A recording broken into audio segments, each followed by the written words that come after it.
আয়, আজ তোকে এমন কিছু বলবো না যে পুরো ইন্টারনেটে তোকে এটা কেউ বলবে। ফার্স্ট, তুই যদি রিল দেখতেছিস এই কারণে যেখান থেকে আমি কিছু মোটিভেশন নেবো আর তারপর ফিরে যাবো নিজের কাজে, তো এই মানসিকতা না তোকে খুব একটা আঘাতে দেবে না। উৎসাহ, অনুপ্রেরণা এটা যত বাইরে থেকে আসবে 2-3 দিন থাকবে, তার বেশি না। কিন্তু যখন তোর ভেতর থেকে আসবে উৎসাহ, অনুপ্রেরণা, সেটা ততদিন পর্যন্ত থাকবে যতদিন তুই সেই কাজটা করে সেই জিনিসটা অর্জন না করছিস, যে জিনিসটা তুই চাস। 2, ছোটবেলায় না আমরা সব থেকে বেশি খুশি থাকতাম।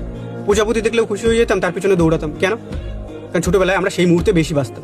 মাইন্ডফুলনেস ছিল। মাইন্ডফুলনেস আরো এক্সপ্লেন করছি। আজ সকালে যখন ব্রাশ করছিলি, তুই যদি ভাবিস অতীতে আমার সাথে এই হয়েছে বা ফিউচারে এই হবে, তাহলে কি তুই ব্রাশ করছিস সেই মুহূর্তে, বর্তমান সময় আছিস, কিন্তু বেঁচে আছিস অতীতে নাই ভবিষ্যতে। বাট তুই যদি ব্রাশ করতি আর এটা ভাবতি যে আমি এই দিকটা ভালো করে ব্রাশ করি, তো এই দিকটা ভালো করে ক্লিন হবে এই দাঁতটা, তো এটা কি তুই বর্তমান সময় বর্তমান মুহূর্তে আছিস। এটাকে বলা হয় মাইন্ডফুলনেস। আর মানুষ যখন বর্তমান সময় বর্তমান মুহূর্তে থাকে, তখন সে মানুষ নিজেকে সব থেকে বেশি অবজার্ভ করে। আর একটা মানুষ যখন নিজেকে সব থেকে বেশি অবজার্ভ করে, সে দিশেহারা হয়ে পড়ে না, তার লাইফ তার নিজের হাতে কন্ট্রোল হয়।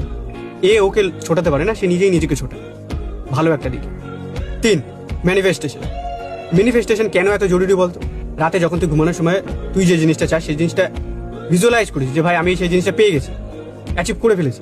হয়নি, কিন্তু তবুও যখন আমরা বারবার নিজের সাবকনসিয়াস মাইন্ডকে এরকম ট্রেনিং করি বা প্রোগ্রাম করি, হয়ে গেছে হয়ে গেছে হয়ে গেছে, আর যখন আমার মাইন্ড অ্যাকসেপ্ট করে নেয় যে ভাই হ্যাঁ এটা তো হয়ে গেছে, জাস্ট মুখের কথা না, সেই ফিলিংসও তোর ভেতর থেকে যখন আসে, একটা খুশি অনুভব হয় ভেতর থেকে হালকা, ওটা তো তাহলে ফিউচারে হয়ে গেছে।